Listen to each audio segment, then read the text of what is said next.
Hi. Um, should I say my name? Yep. My name is Dali Sanchez, and I'm Youth Power Coordinator at Families Together in New York State.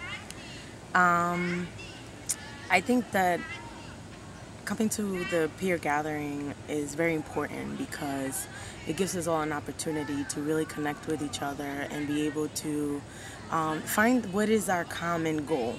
What is it that we want to accomplish together as a group?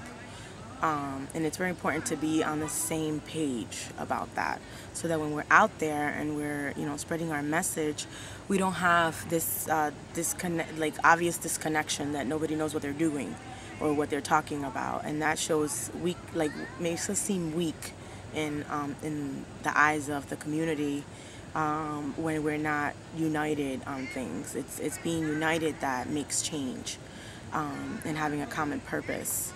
I think is the most important about it. And to that purpose, peer networking groups are very, very important because that's the grassroots voice on local community levels. And it also makes it so that now we have a network of people that are not just in their local area, but that they're sharing information to each other about what's going on in the rest of the state, or in the rest of the nation, or in the rest of the world, even, because I think it's very important for us to be connected to the larger society, because we're not apart from them. We are a part of that, and as much as we can do to make sure that we're informed about what's going on is key to our cause. And peer networking groups can do that, at least when done effectively. What's the #1 issue for you? The #1 issue for me right now is really bringing people on board to the idea that the horrible things that can happen to us in the mental health system, in the criminal justice system, any system where people are trying to provide services to people with labels, is that our human rights are the sacred, and that they should not be violated, and that it doesn't matter what label you have. It doesn't matter what people think about you. You have the right to be treated with dignity and respect, and to have your basic needs met. And that's obviously very sorely lacking in our society for many people, but worse so for people with labels or people that are marginalized, and the society doesn't even we're a blip on their radar.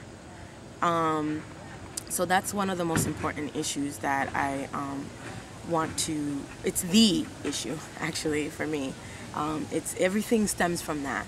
If we all had our human rights and everything that means, we wouldn't have to be here, because we'd have everything that we needed. And I think that in saying that, the most, I guess, important message that I want people here to have is that we should be united on that. We have to be united on that. We have to put aside all of our little differences, because you know what? The reality is that we're all different. We're all unique, and that's the whole point of what we fight for, is that because we are different doesn't mean that our differences should have us be institutionalized and labeled and hurt and abused and our human rights violated because we're different. So we need to be carrying that within our own group, is that we're all unique, and that's fine, but when it comes to the bigger purpose, which is our human rights and getting that, we have to come together and set that aside. Anything else you want to add? Just that we have to stay connected. We have to stay in contact with each other. We shouldn't go back to our local communities and forget the experience that we had here, meeting with each other and bonding. And we need to continuously recreate that and support each other in that in our communities, so that we can be a united group. Thank you, darling.